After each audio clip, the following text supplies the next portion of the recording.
आज के रामायण कथा में विश्वामित्र का आश्रम। बोलो जय सिया रामचंद्र की जय।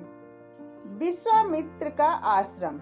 चलते चलते वे वन के अंधकार से निकलकर ऐसे स्थान पर पहुंचे जो भगवान भास्कर के दिव्य प्रकाश से आलोकित हो रहा था और सामने नाना प्रकार के सुंदर वृक्ष, मनोरम उपत्यका और मनोमुग्धकारी दृश्य दिखाई दे रहे थे। रामचंद्र ने विश्वामित्र से पूछा, हे मुनिराज, सामने पर्वत की सुंदर उपत्यकाओं में हरे हरे वृक्षों की जो लुभावनी पंक्तियां दृष्टिगत हो रही है, उसके पीछे ऐसा प्रतीत हो रहा है जैसे कोई आश्रम है।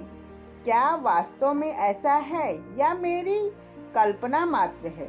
वहाँ सुंदर सुंदर मधुर भाषी पंछियों के झुंड भी दिखाई दे रहे हैं, जिससे प्रतीत होता है कि मेरी कल्पना निराधार नहीं है।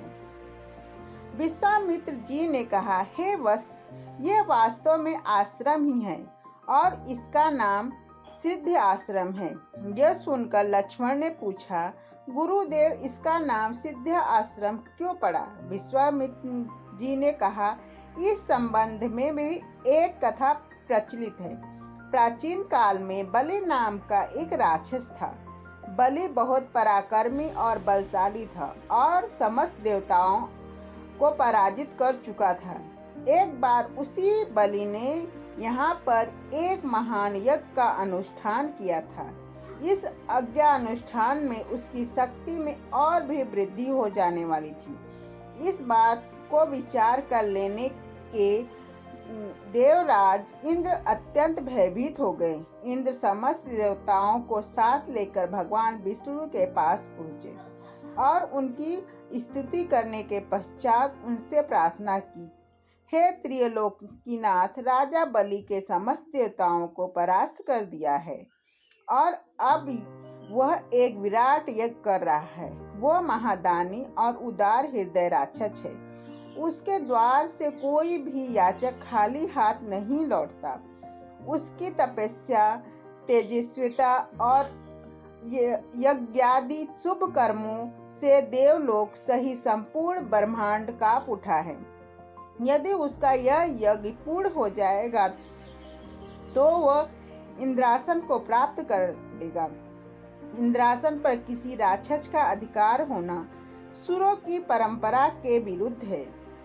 अतएव ये लक्ष्मीपति, आपसे प्रार्थना है कि आप दुष्ट कुछ ऐसा उपाय करें कि उसका यज्ञ पूर्ण न हो पाए।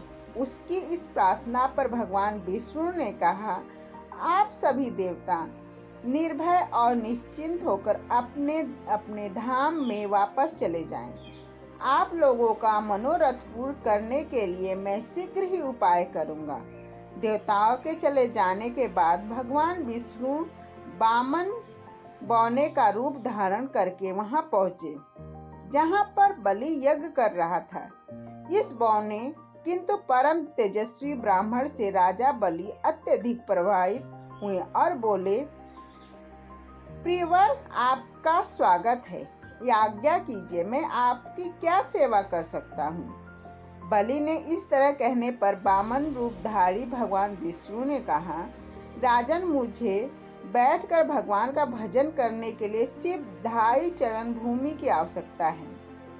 इस पर राजा बलि ने प्रसन्नता पूर्वक वामन को 2.5 चरण भूमि नापने की अनुमति दे दी। अनुमति मिलते ही भगवान विष्णु ने विराट रूप धारण किया और एक चरण में संपूर्ण आकाश को, अपने दूसरे चरण में पृथ्वी सहित पूरे पाताल को नाप लिया और पूछा, राजन, आपका समस्त राज तो मेरे 2 चरणों में ही आ गए। अब शेष आधा चरण से मैं क्या नापूं? बलि के द्वार से कभी भी कोई याचक खाली हाथ नहीं गया। बलि इस याचक को भी निराश नहीं लौटने देना चाहता था। उसने कहा, हे ब्राह्मण, अभी मेरा शरीर बाकी है। आप मेरे इस शरीर पर अपना आधा चरण रख दीजिए। इस पर भगवान विष्णु ने बलि को भी अपने आधे चरण से नाप लिया।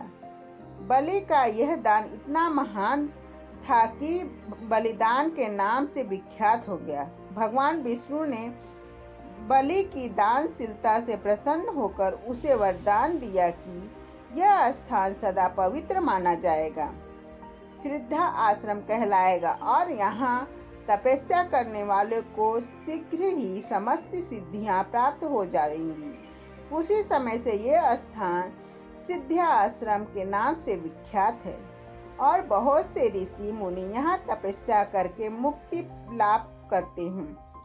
मेरे स्वयं का आश्रम भी इसी स्थान पे है। मैं यहीं बैठकर अपना यज्ञ संपन्न करना चाहता हूँ। जब जब मैंने यज्ञ प्रारंभ किया तब तक राक्षसों ने उसमें बाधा डाली है और उसे कभी पूर्ण नहीं होने दिया है। अब तुम आ गए हो और मैं निश्चिंत होकर यज्ञ पूरा कर सकूंगा। इस प्रकार की बातें करते हुए विश्वामित्र ने राम और लक्ष्मण के साथ अपने आश्रम में पदार्पण किया। वहां रहने वाले समस्त ऋषियों, मुनियों और उनके शिष्यों ने उनका स्वागत सत्कार किया। राम ने विनीत स्वर से गुरु विश्वामित्र से कहा, मुनिराज, आप आज ही यज्ञ शुभारंभ कीजिए। मैं आपको विश्वास दिलाता हूँ कि मैं आपके यज्ञ की रक्षा करते हुए इस पवित्र प्रदेश को राक्षसों से मुक्त कर दूंगा।